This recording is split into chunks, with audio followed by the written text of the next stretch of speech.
I've just heard after that last presentation, I think sums up how I feel, which is completely inspired by what I've just seen in the last 20 minutes and the last couple of hours. I was just jotting down who I've presented to in the last 3 months, and these tomorrow I'm at a frozen food conference. I've done some global clients for FMCG. I've spoken to BBC, ITV, Sky, government bodies, Welsh Government, and I haven't met anyone within those organisations that have got more of an idea about what they're doing than the people I've heard today. And that's a genuine observation that I've seen. When I was asked to do this, I generally turn up to things thinking I can probably tell you stuff you don't know. And I still think that's there, but I'm going to be mercifully succinct because quite a lot of what I'm going to say has been covered, not just by people within my industry, but within the people that work in the shops and run the retail outlets. It's been a genuinely inspiring afternoon. So thank you for letting me be here. If you wonder what I do, I speak at conferences and to retailers and to anyone that wants me really. And the three things that I've spoken about most in the last 3 months, one is Brexit, but I'm not going to talk about that. The other is inflation, and I talk an awful lot about that, but that's not really on my radar. And the thing that I've spoken about most in the last 3 months, and I kid you not, is why are there less Jaffa cakes in a packet today than there were 6 months ago? Now, I make a humorous statement, but with a serious point. The reason why people want me to talk about this, and I can't tell you the amount of chat I had about when Toblerone changed its shape. The reason why people want me to talk about this is because people love brands. People love the products that they buy. They're really, really emotionally engaged with them. And by the way, I think that replicates to the shops that people go into as well. So my job today was to come and talk to you about consumer behaviour and kind of what you need to do to encourage some behaviours and what's new. But you know what? Quite a lot of it has been covered by some very bright, articulate and thoughtful people who are really running some very clearly sensible and successful businesses. So, as I say, I've got 7.5 minutes. I reckon I can do it in less. So strap yourself in and let's see how we get on. So what do? My business, I've got 30,000 panellists. They're demographically and geographically representative of GB.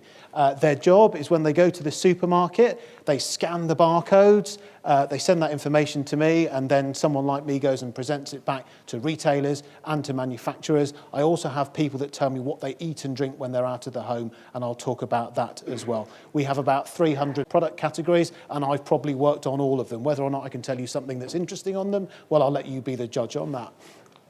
So, I thought it might just be interesting to have a look at from a top-line perspective before I talk about the independent trade. So, when you think of the top four, we all know that they're being squeezed. Why? Because if I'm a shopper, I can't really see too much differentiation. On the other side, by the way, I've got Lidl, Aldi, and I've put bargain stores in there as well. There's plenty of differentiation with those guys. I was actually running some numbers. I was prompted by seeing the kind of heat sticks and vaping guys that were here today. Bargain stores have really taken hold of that market and are one of the biggest outlets that we're seeing for vaping.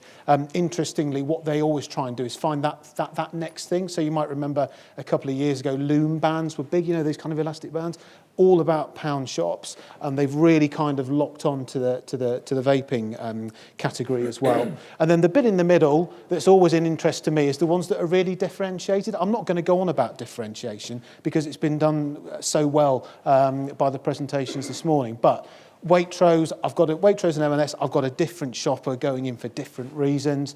Co-op have really reinvented themselves fantastically, and especially in that For Tonight mission that we've covered as well. Ocado, still in its infancy, and the one that no one's really talking about but has done particularly well is Iceland.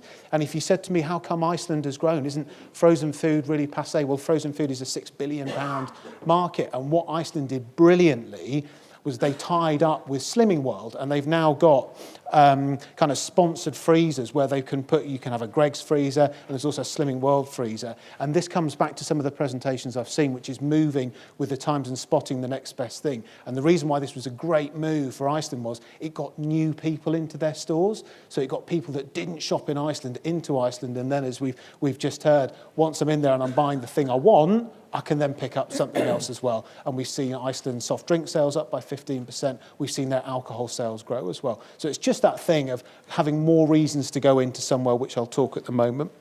We've spoken a little bit around who do you compete with then?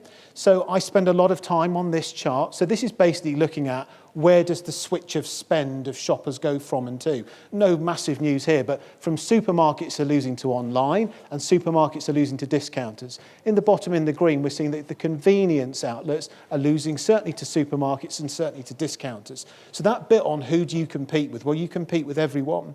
And the bit that's been covered, I think it was Ian that was saying it, was you can't sell stuff anymore because people aren't engaged in stuff anymore. They want solutions. They want things that are going to make their life easier and more convenient. So I thought I'd tell you 4 rules. They've pretty much been covered, but you haven't heard it from me. So 1, penetration rules. It's all about getting people into your store and getting more and more people. Why? Well, basically, most shoppers only buy once, and I'll show you a chart in a moment that backs that up. The other thing is your shoppers don't belong to you. They shop everywhere as well. And finally, your shopper base is in constant churn as well. So when you think about people coming into your stores and how often they actually do that, what we see is that over a 12-week period, 60% of shoppers in convenience will only visit the store once in a 12-week period.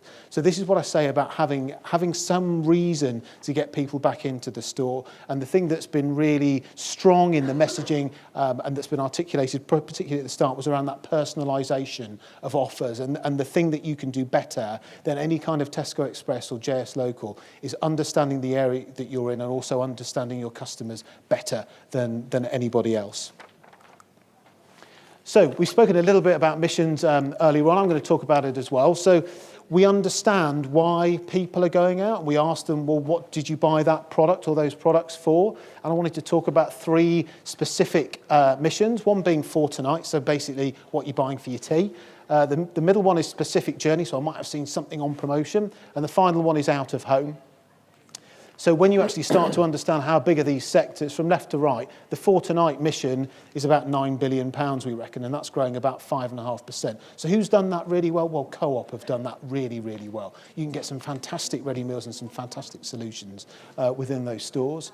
Specific journeys, so something that I've forgotten. So when Clive's wife shouts down and says, I need some bin bags, I need some pet food, that's a specific journey that you're going to go into store for, 17.7 billion. So, and what I'm trying to get to here, you've got to be brilliant at the basics. You know what you're selling, but you've got to have a brilliant offer. You've got to be fully stocked.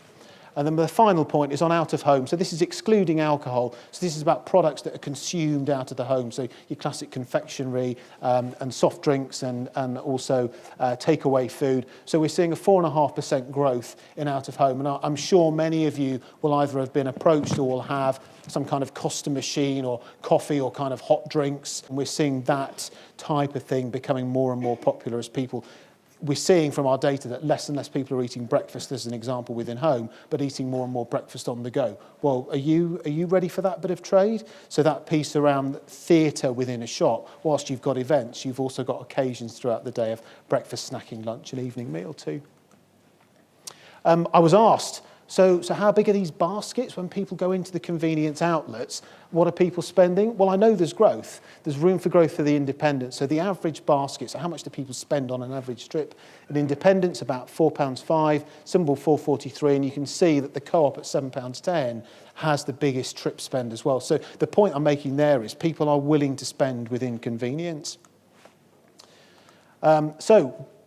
Again, kind of summarising back, what do you want to be famous for? As we've already spoken about, pet care. It's almost like you saw my presentation, Clive. That's a really, really key one for us. And there's also the bit around feeding the family. So what is it that people are coming in for? And it's about having a really nice store. It's about being convenient. This is next door to King's Cross. It's not there anymore. Don't wonder why, do you? It's just the only thing convenient was the location. There's nothing convenient about that store. I went in there and my heart sank and I literally just took some photos, tried to buy a banana, and that was about it. What I want to see are those products that are going to inspire me and make me want to spend money. And the bit that's changed within how we consume food is the amount of 1 and 2 people at the occasion when we're eating our meals. So as an example, in 1980, we saw that the 1-person meal occasion accounted for 33% of all occasions. Now it's nearly 45% of all meal occasions have just got 1 person there. So how are you reflecting that in your offer? If you take it a bit more, actually nearly 80% of meal occasions have only got 2 people there. So whilst we see supermarkets broadly selling things exactly as they have done from 50 years ago, how people consume their meals with mum, dad and the kids are all doing separate things on separate bits of technology at separate times of the day. Are you reflective of that? And is that something that you could capitalise on? And then that thing around giving people something, reasons to go in. So Uttoxeter Services, I have such a glamorous life. This has got Greggs, it's got Subway, it's got Spar. I don't just have to buy my petrol there. And obviously we've got little Waitrose in petrol forecourts as well. And that thing about give me a reason to go into your stores is really, really key. Evening meals take about 34 minutes. That's down from 60 minutes 37 years ago, but it hasn't really changed. Why hasn't it changed? Because technology hasn't allowed it to change. So what we've seen is packaging development. So now all we need to understand, how do I open an oven door? How do I turn my oven on? I can put a whole chicken in and not just have a chicken, but have it delightfully flavoured as well. And of course, why is that important? Because I'll spend more money on that. So saving me time, retailers talk about saving you money. The thing we've got less and less of is time. So if you can make my life really easy and make my life convenient, I will pay for that. The consumer habits, they're changing all the time. As a trader, as an independent store owner, how do you keep up with that? How are you supposed to keep up with all that? I think this is where you have the edge, and I think that's about understanding the area that you're in and the people that come into your stores. That's where you can beat, the likes of Tesco and JS hands down. And the thing that's key is it's just around how we're consuming, because as I say, if you look at a supermarket layout from 50 years ago to today, it's pretty much the same. But how we're consuming food, both out of the home and in home, that's the key that's changed. And it's all about knowing, we saw, I think again it was Ian looked at the demographic, about who's eating what and who's coming in my stores, and just that information, again, that's the bit that you can hold whilst you're, the malts and the discounters, they know what's going on, but you're the ones that can have that personalisation, and people buy from people. Everyone want to have everything for a pound. Yes. And the chocolate going to be smaller, bottle going to be smaller, the pound want to be still there. Is there any chance to go out of this?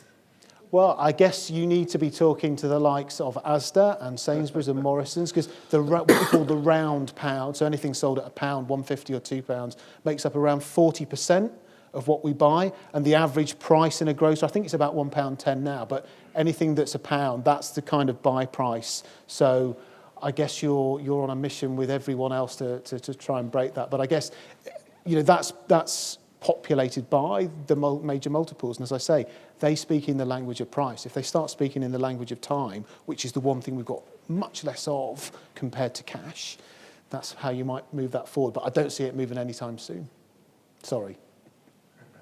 And the current vogue for mergers, we know about Booker and Tesco, Nicer and Co-op, Amazon are now in the market. I mean, how is that going to change the whole sector, do you think? Well, and if I knew that, ladies and gentlemen, but if I kind of...